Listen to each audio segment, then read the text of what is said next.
September 3rd, 2026, 7:22. Local time. The northern Persian Gulf, approximately 44 nautical miles northeast of Bahrain and 28 nautical miles southwest of the Iranian island of Larak. The early morning sky is clear and pale. The air temperature already 39 degrees Celsius at sunrise. Wind 5 knots from the northwest. Sea state 1.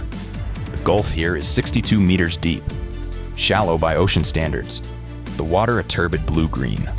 The surface broken only by the wakes of the morning's first commercial vessel traffic, beginning to emerge from Bahrain and Kuwait ports. A Gerald R. Ford-class nuclear-powered aircraft carrier is holding a northwest heading at 12 knots, operating in the northern Gulf as part of a sustained presence mission that has been underway for 22 days. The carrier's air wing has been flying continuous combat air patrol rotations since 4 o'clock. 2 FA-18Es are on station at 15,000 feet to the north. An E-2D Hawkeye is orbiting at 28,000 feet 60 miles to the east. 2 MH-60S helicopters are on anti-surface warfare patrol 8 miles ahead of the ship. The carrier's protective screen consists of 2 Arleigh Burke Flight 3 destroyers, one 3,200 meters ahead on the carrier's port bow, one 2,800 meters to starboard, and a Ticonderoga-class cruiser holding 4,400 meters astern. All 3 surface combatants have their Spy-6 and Spy-1 radars in active search. The Aegis systems are tracking 47 surface contacts within a 25 nautical mile radius. The ordinary traffic density of the northern Persian Gulf at 7:22 on a Thursday morning. Among those 47 surface contacts, there is one the watch teams are about to misclassify until it is too late to matter. Welcome. I'm your host at Navy Legends, and tonight we are examining the scenario that sits at the intersection of conventional naval attack and the domain of radiological hazard. A threat category that no failing system intercepts, that no SM-6 neutralizes, and that no damage control party can contain with fire hoses and shoring timbers. The radiological dispersal device, the so-called dirty bomb, is not a nuclear weapon. It does not produce a nuclear yield.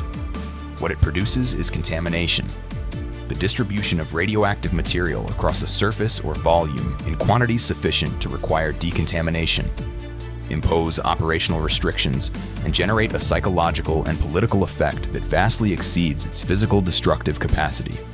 Tonight, we examine what the IRGC does with that weapon when it is mounted inside a high-speed surface craft, driven at a carrier strike group at 40 knots. This is a fictional simulation. Every system and tactic described has a documented basis in confirmed IRGC maritime doctrine and radiological dispersal device research that is available in the open scientific literature. Let's begin. The IRGC Maritime Asymmetric Warfare Command had designated the operation Nari Penhan, Hidden Fire. Its development had required 19 months, the longest planning cycle of any IRGC maritime operation since the tanker war of the 1980s. The extended planning period reflected not the complexity of the delivery system. The IRGC had been operating explosive-laden high-speed craft as kamikaze weapons since 2013, and the platform was well understood. But the complexity of the payload, a radiological dispersal device, requires 2 components: an explosive charge sufficient to disperse the radioactive material across a wide area, and a radioactive source material of sufficient activity to create a contamination hazard after dispersal. The explosive component was straightforward. The radioactive source material was the constraining factor. The IRGC's acquisition of suitable radiological source material had been an 8-year incremental process, combining domestic production from Iranian civilian nuclear research facilities and acquisition through intermediaries in Central Asia, where Soviet-era industrial radiological sources remain imperfectly secured. The specific material was cobalt-60, a gamma-emitting isotope with a 5.27-year half-life, specific activity of 44 terabecquerels per gram, and photon energy of 1.25 megaelectron volts, highly penetrating through hull structures and difficult to shield without massive lead barriers. The assembled source totaled approximately 180 terabecquerels.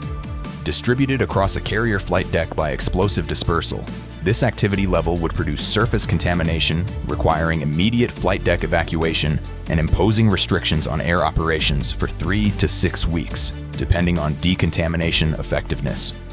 The carrier would not be structurally damaged.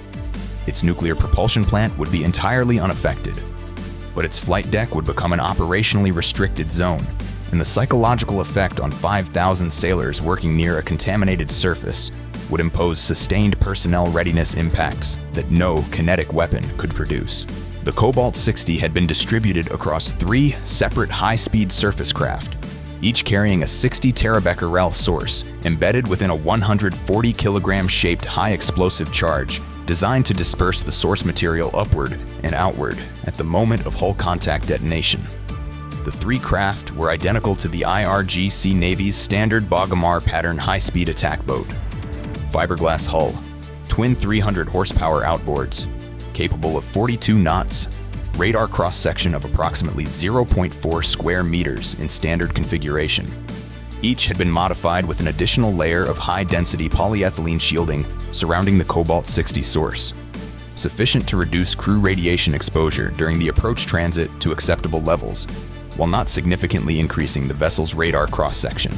The 3 craft had been positioned at a staging location on a small, uninhabited island in Iranian territorial waters, 31 nautical miles northeast of the carrier's overnight position, under cover of a larger cluster of fishing vessels that routinely operated in the area. They had been on station since 4:30, their crews monitoring the carrier's movement via encrypted data link from an IRGC surveillance drone, operating at 7,000 meters altitude, 40 miles northeast of the formation. At 7:22, the carrier had maneuvered to a position that placed it 28 nautical miles southwest of Larik Island, at the outer boundary of the range from which the high-speed craft could reach the carrier before the MH-60S helicopters on forward patrol could intercept them if the helicopters were vectored immediately. The IRGC operational commander assessed the geometry as the optimal engagement window and authorized the launch. At 7:22:14, the 3 Boghammar-pattern craft departed their staging position at maximum speed on direct intercept headings for the carrier's projected position, running in a spread formation with 800-meter lateral separation between each craft. At 42 knots, 28 nautical miles represented approximately 40 minutes of transit time. The formation's first detection of the 3 craft came at 7:26:41, 4 minutes and 27 seconds after launch, when the lead destroyer's SPS-73 surface search radar painted 3 small high-speed contacts at a range of 23.4 nautical miles, bearing 047 degrees, speed 41 knots, heading 227 degrees. The contacts were emerging from the radar clutter zone in the vicinity of the small island cluster northeast of the carrier's position. The watch supervisor called it immediately. 3 high-speed contacts, bearing and speed profile consistent with IRGC Boghammar-type attack craft. The carrier's anti-terrorism/force protection officer was notified at 7:26:53. The carrier commanding officer was notified at 7:27:01. Both MH-60S helicopters on forward patrol were vectored toward the contacts at 7:27:08. At 140 knots, they would reach the contact's projected position in approximately 7 minutes. At 7:27:22, the carrier's AN/SPS-67 surface search radar acquired the 3 contacts at 21.8 nautical miles. The contacts' speed, heading, and bearing were consistent with a direct attack profile on the carrier. The carrier went to general quarters at 7:27:31.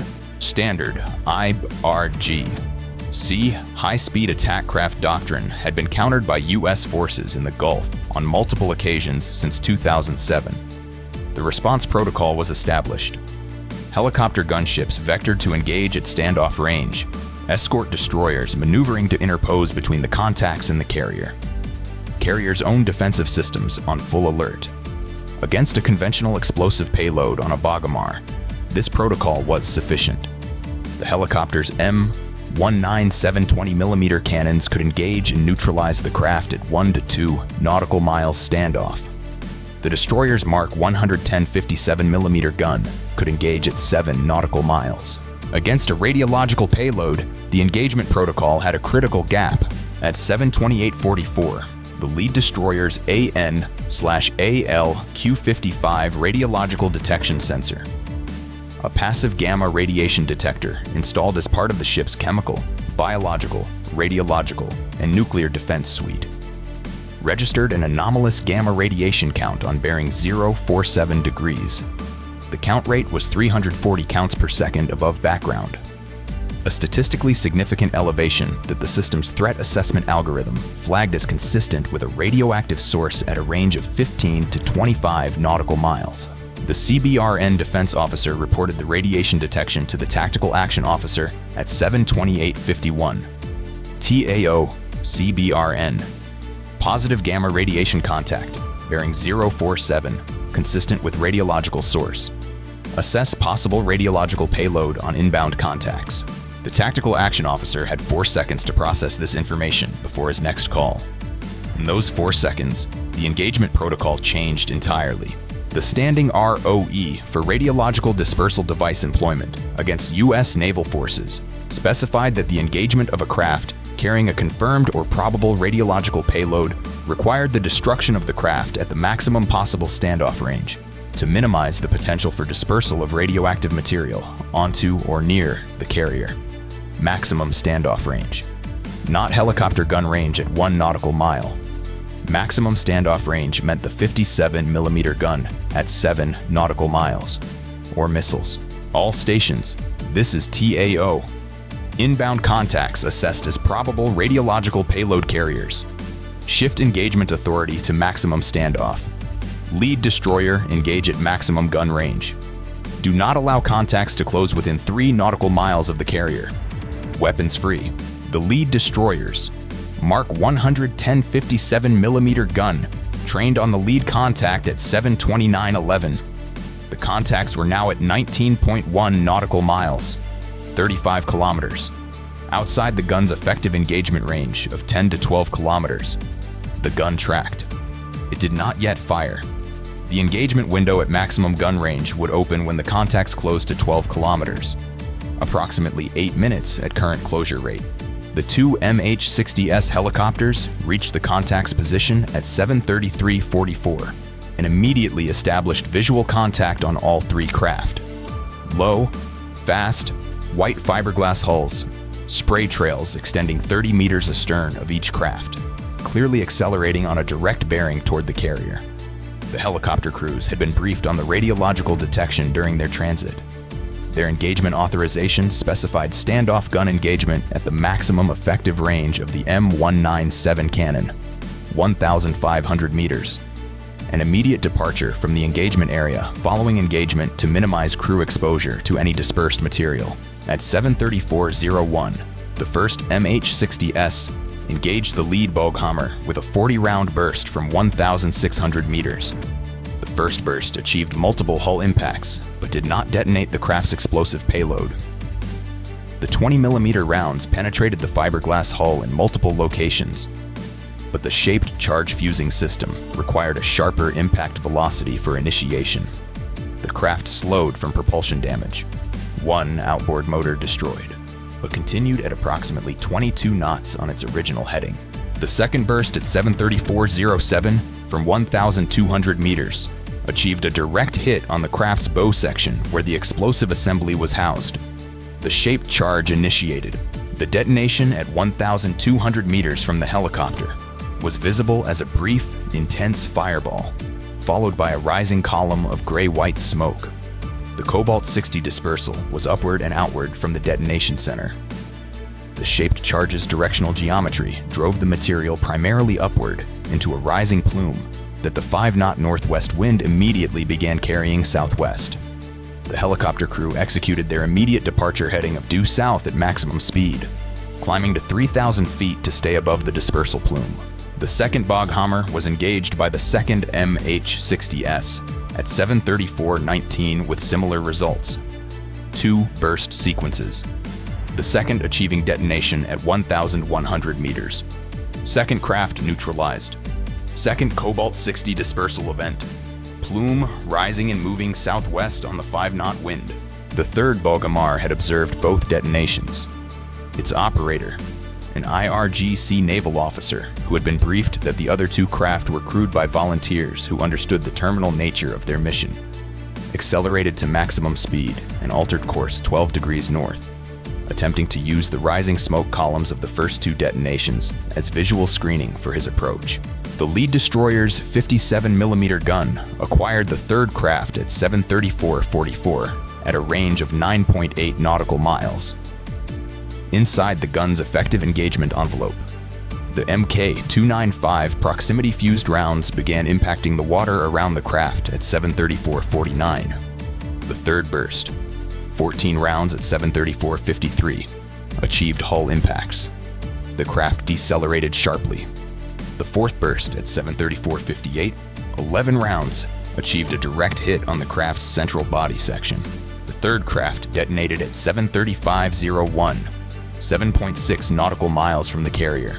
3 detonations, 3 Cobalt-60 dispersal events, all 3 occurring upwind of the carrier at distances of 7.6 to 19 nautical miles. The northwest wind, 5 knots, was carrying the 3 dispersal plumes southwest, away from the carrier's position to the southwest. The wind direction had saved the carrier. The IRGC operational commander had planned for a southeast wind. The prevailing wind pattern for the northern Persian Gulf in September, based on 20-year climatological data. The September 3rd wind was northwest, a meteorological anomaly, a 5-knot wind from the wrong direction by 180 degrees. The Cobalt-60 plumes that had been designed to drift southwest onto the carrier's flight deck were drifting southwest away from it. The carrier's AN/PDR-77 radiacmeter teams, deployed to the flight deck within 90 seconds of the third detonation, recorded background radiation levels at 7:36:14, 0.12 millisieverts per hour, marginally elevated above the pre-engagement background of 0.09 millisieverts per hour, consistent with trace Cobalt-60 transport in the very edge of the plume. Insufficient to impose any health risk or operational restriction, the flight deck was safe. The carrier's commanding officer declared CBRN all clear for the flight deck at 7:44:22. 22 minutes and 8 seconds after the first detection of the radiological contacts, the 2 MH-60S helicopters remained on a holding pattern downwind until their radiation survey at 7:51 confirmed that their external surfaces had not accumulated measurable contamination from their engagement proximity to the dispersal events. One helicopter had a minor contamination reading on its starboard chin area, the closest surface to the first dispersal event during the engagement pass. The reading was 0.04 millisieverts per hour above background, well below the threshold requiring decontamination procedures.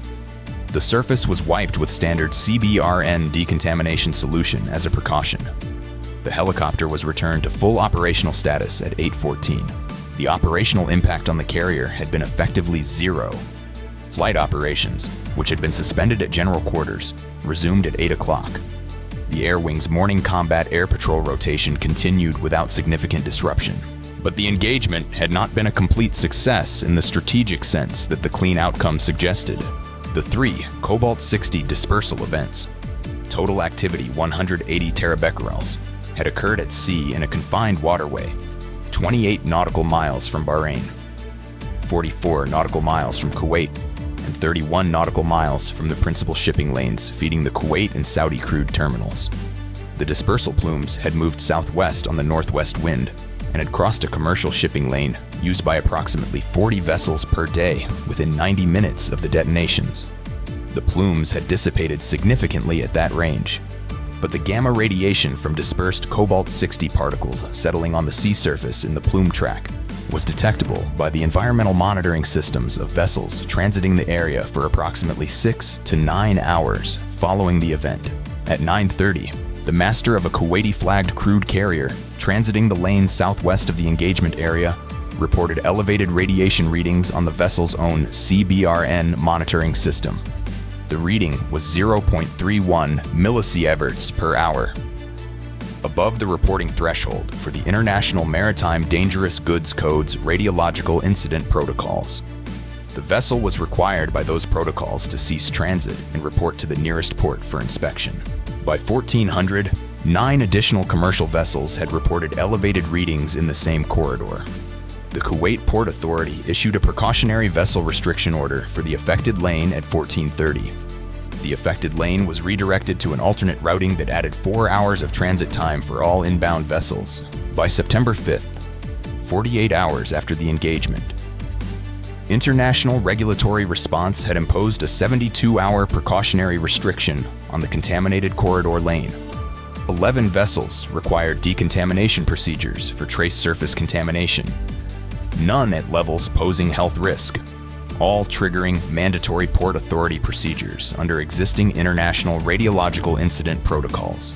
The economic cost of the 72-hour restriction and associated vessel diversion: approximately $340 million in aggregate transit delays, decontamination costs, and insurance premium adjustments.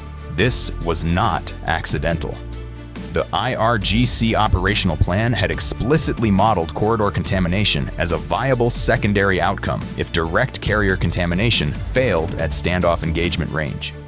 The 72-hour disruption was assessed as producing economic effects equivalent to 40% of the primary target outcome. The after-action review produced 5 findings, driving immediate changes to CBRN defense doctrine across 5th Fleet. The first was the radiological detection gap at formation level. The AN/AL Q55 on the lead destroyer provided 5 minutes and 17 seconds of warning. Sufficient. But only the lead destroyer had an AN/AL Q55 installed. Fleet-wide installation on all surface combatants was directed within 90 days. The second was the helicopter engagement standoff gap. The 1,100 to 1,200 meter engagement range placed helicopter crews within the potential dispersal zone. Development of longer-range engagement options, specifically AGM-114 Hellfire at 8-kilometer standoff, was directed for urgent review. The third was the wind assumption gap. The attack had been designed for the prevailing September wind pattern. The northwest anomaly was the decisive factor in preventing flight deck contamination. No defensive plan should depend on a favorable meteorological condition that the adversary has planned against.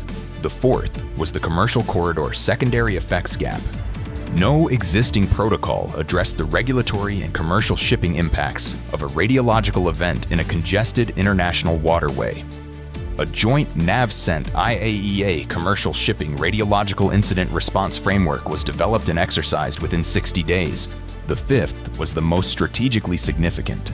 The IRGC had demonstrated a credible radiological dispersal capability. The demonstration had been operationally defeated by early detection, effective standoff engagement, and a favorable wind anomaly. Of those 3 factors, only 2 were doctrinal. This is what Navy Legends returns to across every scenario we examine. The understanding that operational success and strategic effect are not the same measurement. The carrier was not contaminated. The air wing operated normally. The crew was never at risk. By any kinetic or operational measurement, the Nare Penhan operation had failed comprehensively, and yet 180 terabecquerels of cobalt-60 had been dispersed in the northern Persian Gulf. 11 commercial vessels required decontamination procedures. A major shipping corridor was closed for 72 hours. Gulf crude exports were disrupted at an aggregate cost of $340 million. The word radiological had entered the Persian Gulf maritime threat assessment in a way that no amount of successful interception could fully remove. The IRGC had not contaminated the carrier. It had contaminated the conversation. In the strategic calculus of asymmetric warfare, those are sometimes the same thing. Stay informed. Stay vigilant. I'll see you in the next one.